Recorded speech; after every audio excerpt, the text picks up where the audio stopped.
as you know, weight is extremely important for drag racing. The lighter you have a car, the faster it's going to go. But it's also important for even a street car, because the lighter the car is, the less power it takes to accelerate it, and the better fuel mileage you're going to get. And let's face it, these old cars need all the help they can get. So I'm going to weigh a water pump housing that's cast iron and a water pump that's cast iron versus aluminum water pump housing and water pump. Let's see what they weigh. Alright, here's my weight, fully dressed, 161, we'll call it 161 and a half.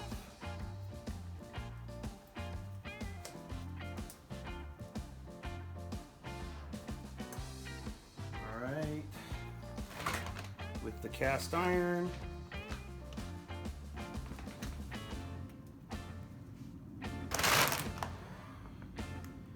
$280.7.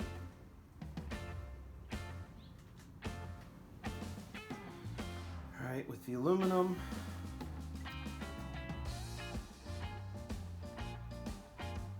$269.4.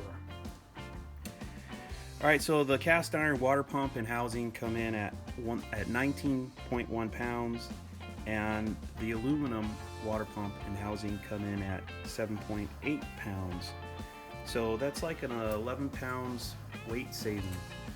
Alright, so you may or may not know, but roughly about 100, if you could pull about 100 pounds out of a car, it'll go about a tenth faster in the quarter mile.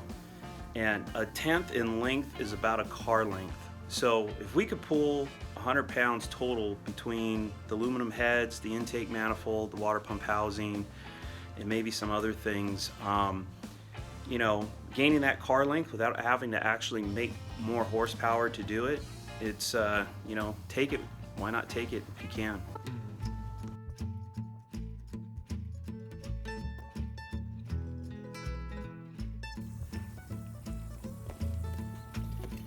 So I had these parts sitting in chem dip for about a week or so, and came up pretty nice. Got all the greasy grime. You can see this is how dirty it was and grimy it was.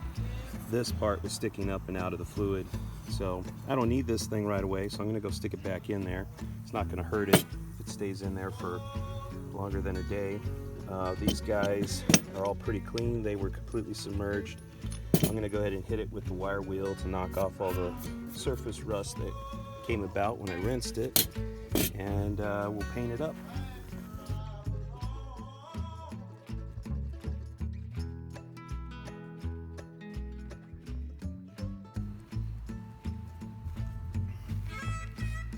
I started to wire wheel this stuff, but it's going to take too much time, and there's too much like little crevices and stuff like that in the motor mount. So rather than do that, I decided to use some Evapo-Rust, which works great. If the part's small, you can soak it.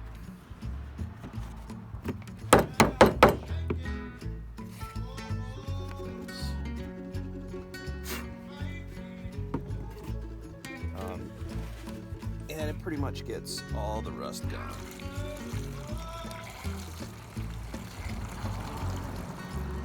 Gets in all the little crevices just fine. It works great.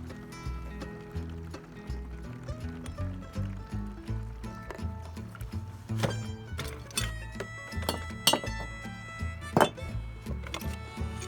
at that. That's the motor mount.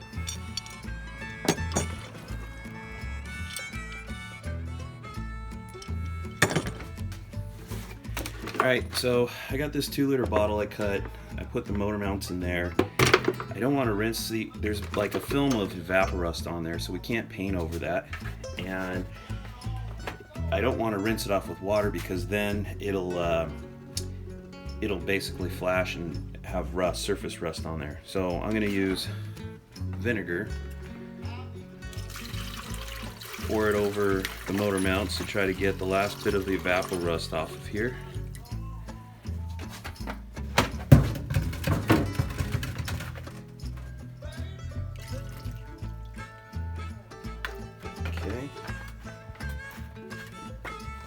for good measure, I'm going to run it through the ultrasonic as well.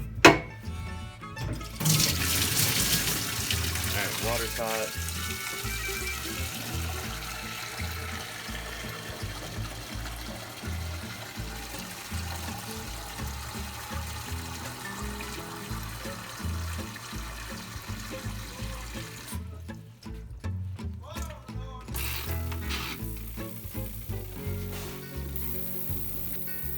Alright, this stuff's been running in the ultrasonic for about 5 minutes.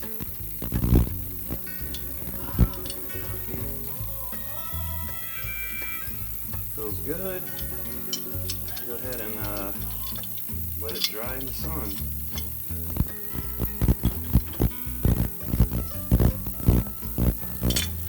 So just to point out what I did, I first put this stuff in Chem Dip, which got all the grease and stuff off. I rinsed it off with water, and then there's a lot of surface rust on these, so I soaked it in Evaporust. Then when you pull it out of there, it's got like a film on it, or you know, it feels tacky and stuff. So I rinsed it in vinegar and then pulled it out, and then I actually wiped it off with the blue rag to get kind of most of the stuff off so it doesn't leave a film. You know, not like perfectly or anything, just mostly, and then set it out to dry, and that's what we have here. So now we're going to paint it.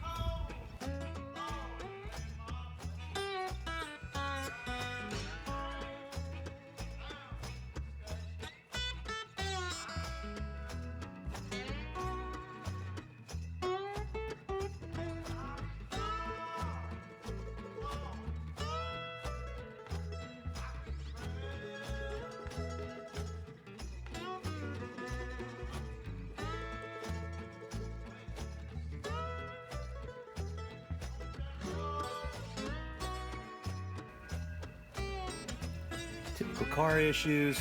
I couldn't get this bolt through this dipstick tube bracket. My buddy Robert that had this engine in his Duster was running a motor plate, so he didn't use regular motor mounts.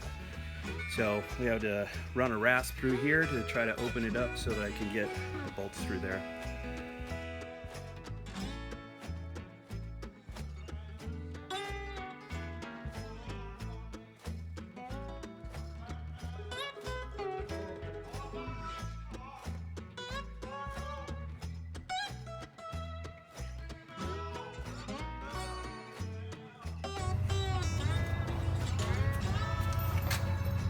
Alright, got the gaskets on there. Get these guys on.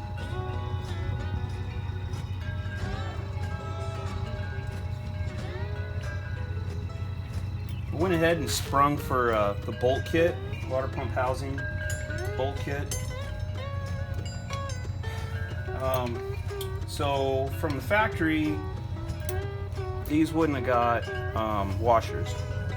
I think there's one, you know, for the water pump, or I mean the power steering pump and stuff.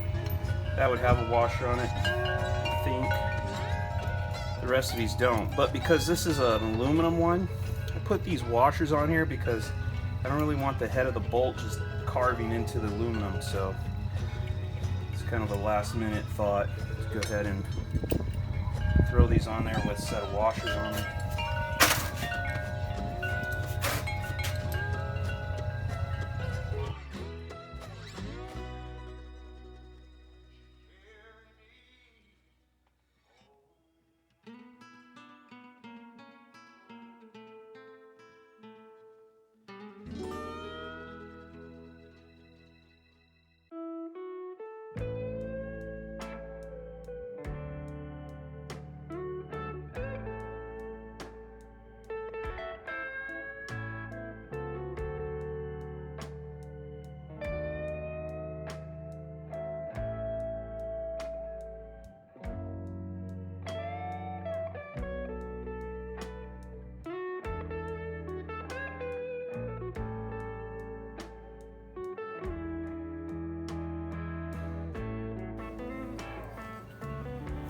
Alright, so with the hex bolts in here, the head on the hex bolt is too large and it hits the edge of the upper pulley.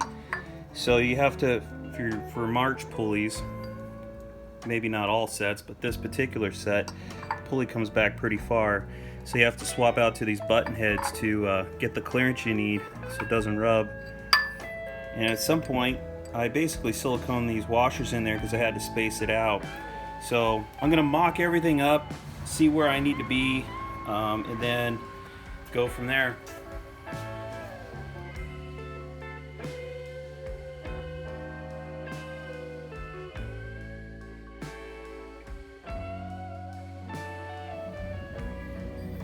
Alright, the washers I had in there I took out because the pulley was too far forward and wasn't aligning to the crank pulley.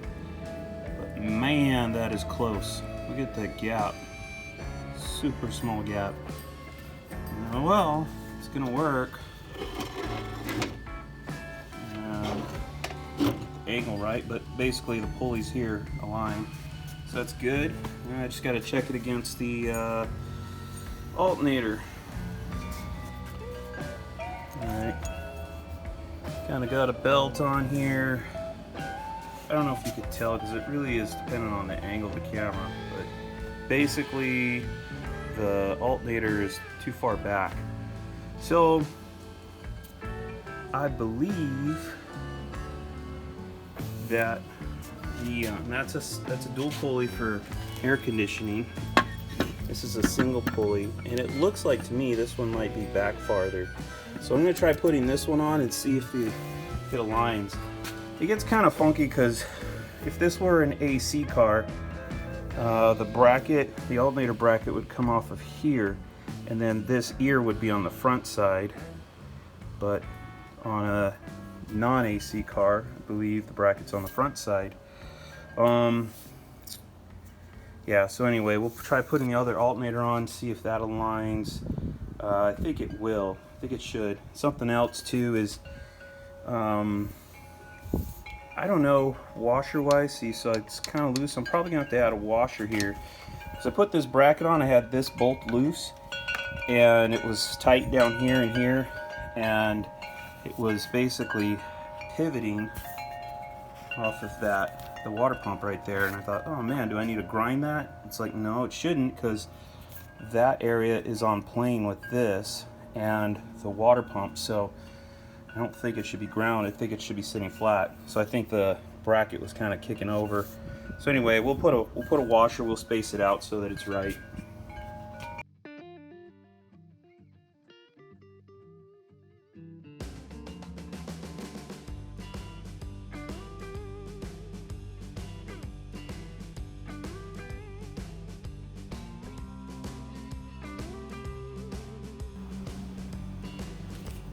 Alright, so looks pretty good. Alignment looks pretty dead on. So I guess I never really noticed. I think most of the cars I've ever had were actually AC cars. And I don't know how I finagled the pulleys and stuff, but ripping the compressor off and stuff. Anyway, we're good. The alternator aligns to the upper and lower pulley. So I know I got to get a single. This is a dual field. This is actually old. I don't really want to use this. I'm going to buy a new one. Got a spacer down there at the water pump. Pulled all this out, so this all looks good. I still need to add a spacer here. I actually stole there's like a sleeve that goes inside of here. It's pressed in. I must have stole it for something else, so gotta put that back in before I figure that out. But there you go. And I'm not going to have the alternator on when it goes into the car because I'm going in from the bottom and the frame rail gets really close to this, so the alternator is going to be in the way. But we should be able to clear the pulleys okay and the oil filter. So that's that. If you work on cars, you know this, you go through this. There's always problems, always. Especially nowadays, the stuff just isn't made to fit things like it used to. Anyway, I bought this 160 thermostat. Problem with it is a little small, so it's barely bigger than the opening here. And see on the neck here, it's like floating around in there, so it's wrong. Luckily, I bought this one as well. It's a Stant 13076. And you can see how much bigger the diameter is. So this is correct. This is not correct. I'm not sure if it's the wrong one or it's a small block or what the deal is. Anyway, so here's the right one. Second problem, and I just watched Just Mopar Joe video the other, I don't know, a couple weeks ago or so, and he was just talking about this, and I was like, oh yeah, I've been through that. So I'm going to tell you a little story. So my 68 Coronet, I bought a thermostat neck, and it's this beautiful chrome looking thing from China. I'm not sure what the metal's made out of, but I have a feeling it's like pot metal or something. It's really soft. So anyways, I put this beautiful neck on the engine, drove it when I first got it running, and the freaking thing started to leak, like up here and on the back side. I'm like, what the hell? So I go to tighten it down, seemed like it solved it. It still leaks. You know, it's just seeping out a little bit. So I take it apart, I put 2 gaskets on it, tighten the shit out of it, still leaks. I'm like, what the hell? I take this thing off and I put it on a super flat surface, and you could see a gap right in the middle. The thing was arched. And you couldn't machine it or anything to make it flat. It was flat, I think, from the beginning. It's just it couldn't handle the heat and it was warping. So those things are junk. And what sucks is that motor was a turquoise engine as well, and this turquoise just does not hold up well to like steam or heat, and it discolored it. So I had to like mask it off and repaint it and everything. And I ended up buying a I believe it was a Mancini Racing one, so I didn't have to worry about it anymore. So anyways, I bought this water pump housing and water pump, and it came with this neck. I'm setting it on here, and it's got a slight rock front to back. Now it's probably going to be fine because this is at least aluminum. It's not like pot metal, and it's machined.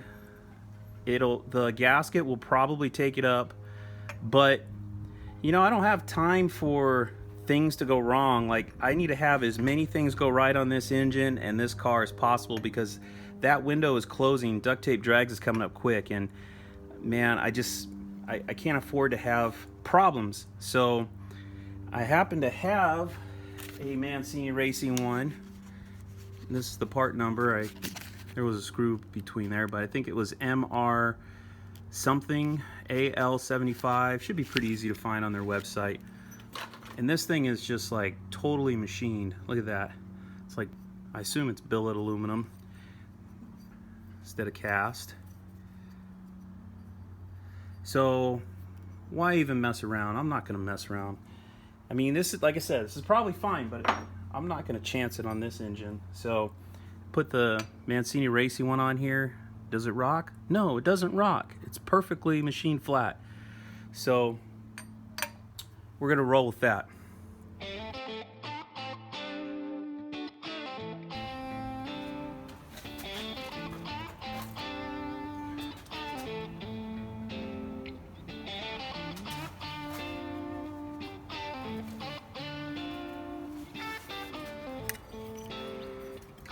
I don't know if I showed this. Look at how nice that fits.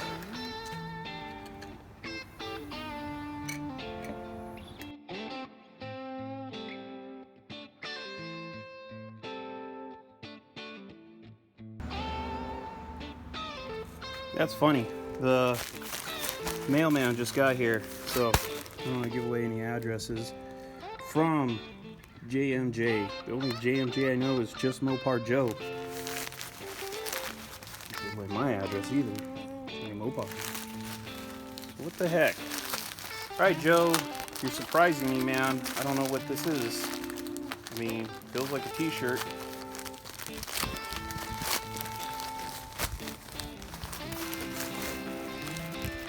What the? Oh, ho, ho, ho, ho. Mopar 62. What? Mopar Nut 62. What up? don't know if you guys could see this. So this is cool. This is like a double whammy. So I don't know if you could see this, but this is Mopar Nut 62 drew this. It's on his page, his YouTube channel. It says Mopar right there. Mopar Nut 62. Dude, I'm stoked. Joe, super thanks, man. Oh crap. No. Got some drip oil there. Alright. Mopar Nut 62. Stickers. Dude, that's sweet. Cool. I'll be adding those to the charger. Of course, what do? They're both different. Yeah, I think I could get them in the quarter glass.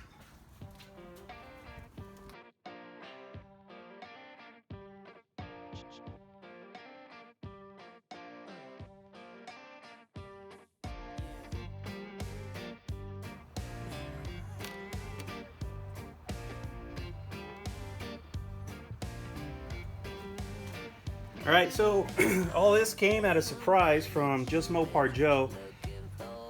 Try not to get the shirt dirty.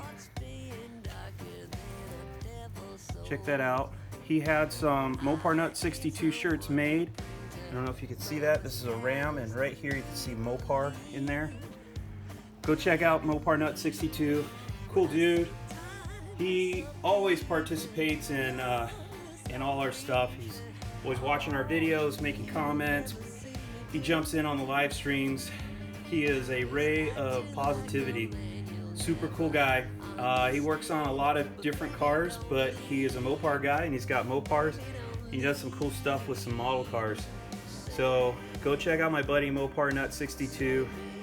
Go check out Just Mopar Joe. His sticker's not here, it's on the back window. I'll show it in a minute. And then I got this today too, or no, I got this the other day actually. My buddy Matt over at Matt Fro Monroe podcast. Go check him out. These guys are cool. We sit around, drink beer, talk about car stuff.